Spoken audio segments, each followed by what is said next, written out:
President Biden set to take the stage behind me as the DNC's keynote speaker later tonight. But less than 30 days ago, Biden believed that he would be the one accepting the party's nomination. Oh, how far we've come. But after a coordinated pressure campaign from top Democrats and what some critics are calling an all-out coup, Biden is passing the torch over to Vice President Kamala Harris. Jacqui Heinrich is live on the ground at the DNC with the latest. Jacqui. Hey, Kayleigh. You know, President Biden is expected tonight to explain his decision to end his bid. He has given this kind of speech before to a camera in the Oval Office. This is the first time that he will be addressing a room full of lawmakers since the launch of his re-election campaign at the State of the Union. And the vibes are getting heavy in here. Elected Democrats, surrounded by media in this room, can't escape questions about what the party did to Biden, because tonight, and only tonight, is about him. After his speech, he's getting out of town, and he'll be thousands of miles away when Pelosi and Obama speak later this week. Here's a glimpse of the dynamic between Obama and Biden's camps. Axios reports a Biden ally got into a heated argument at Fenway when a former Obama official was gloating that Biden, quote, finally figured out he had to quit. That prompted Mike Barnicle, the Biden ally, to shoot back with a slew of expletives, derailing you and all your friends with anonymous quotes in the papers saying, put your name on it next time. Biden reportedly heard about this and laughed a lot, so we are watching for any veiled messages that he might have for his former friends tonight. Meantime, this convention is heavy on vibes and light on policy. In fact, Harris's campaign website doesn't even have a policy section. There are bios for her and for Walz, a tab to donate, a merch shop, and a tab to volunteer. But the DNC chair says that's totally normal. Listen, you know, conventions are yes, there's the formal process, the nomination and all that, but it really is about storytelling. It's about sharing your story, who you are, what you believe, what your passions are, who you will fight for with the American people. And it is the grandest stage in order to do that. It is not really normal. In 2016, Hillary Clinton had about 200 policies outlined, and President Biden had a 100-page document in 2020, even though he never got this kind of a convention because of the pandemic. And now for the nominating convention celebration that would have been his just a month ago, he tonight is just the opening act. Kayleigh. Jacqui, quick question. This literally is breaking, so you might not have heard about it yet, but the DNC platform was apparently just released. Our Outnumbered team did a quick Google search of the document, and there are what appears to be 19 references to Biden's second term. I know this was rushed, put together quickly, but any note from you on the DNC platform? I assume they're going to make some edits there. I haven't seen it. I will say I saw an article this morning which got a preview. I think it was the Wall Street Journal, and the big headline out of that article was that it wasn't going to call for an Israel arms embargo. But I have not seen whatever was just put up. And remember, a month ago, this would have been his. So, and Harris doesn't even have her own policy section. So I would not be surprised if that changes. It has to, because he's literally out of here after tonight. Jacqui, thank you. Thanks. So, Harris, it's worth pausing and to consider where we are, because we were at the Republican National Convention together, and we were on the air live when that huge New York Times article broke about Obama's team silently conveying worries about whether Biden could pull this off. And tonight we will see Biden, I think, gracefully exit stage right. Well, I'm certain he doesn't want his legacy to be, you know, having a kid fit on the stage at the DNC convention for the person he basically stepped out of the way so she could rise. Like, you don't want to be remembered as that guy. I will say, though, you know, what's interesting about the RNC and the sort of narrative change that we saw by the time it was over from Democrats is that they were really, really desperate to thwart the storm coming out of the RNC that would have had Republicans on top in the polls, would have had Trump leading everything by even more. So they were eager to change that narrative on that weekend, on that Sunday when Biden began bowing out. I mean, it took him a few days before we really knew what was happening, because he just sort of half did it. But how are they going to change their narrative now? Like, what's Kamala Harris going to do? Walk outside and say, I'm the vice president and I want you all to protest nicer and not say that you want to kill me? Like, she's going to have policy to stave that off.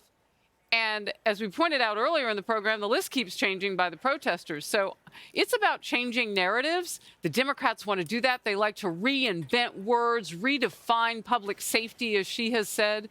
Well, can they do that about their own convention? Can they do that about their own policies with Kamala Harris leading? I don't know. We'll have to see. We'll see. You know, Emily, you heard Jacqui Heinrich there mention the Axios reporting, and Mike Barnicle, an ardent Biden defender, had this interaction at Fenway Park with an Obama staffer who was expressing glee about Biden exiting. And there were a lot of F-bombs involved between the two. So maybe a little trouble in paradise here at the DNC. Yeah, and according to that report, Kayleigh, you know, Barnicle was like, hey, put your name on it next time. You know, don't just put these anonymous things out, like own up to what you're saying. Really a bristling response to essentially that fraction, that fissure in terms of loyalty to Biden. And I think what that represents is something that we touched on yesterday, which is the coverage of Biden's economic policies. Remember, we had people coming in saying, yes, he's listening to the left and he's flexible and everything. And then we had people in his longtime loyalty camp reportedly coming out and saying, what are you talking about? He repped Delaware for decades. That's a corporation-friendly state. Like, this is Biden. So I think what we've seen, and especially, of course, now with Kamala Harris at the helm there, is this difference between the loyalty, those people who've been with him for decades, and then those now coming in and saying, oh, no, look, nothing to see here, totally shiny, everything's awesome, and everyone is 20 and on TikTok.